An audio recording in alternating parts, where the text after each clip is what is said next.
मी एवढ्या वर्षांनी सांगून थकलो, म्हणून या नवीन वर्षात ते सांगणं बंद केलं. आता कडशेट्टी साहेब कोणीच ऐकत नाही माझं.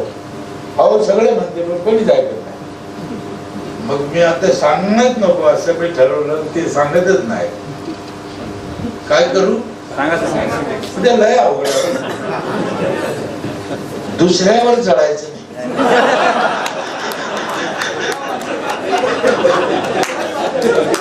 जर तुम्हाला 100 वर्ष जगायचं असेल बघा, तुम्ही तुमचं ठरवा तुम्हाला काय करायचं. का जळतो माणूस मला अजूनही कळालं. कशासाठी?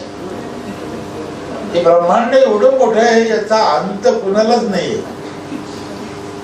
आपण पॉइंट मध्ये येत नाही तरी जळतो म्हणल्यावर मला कमाल वाटत.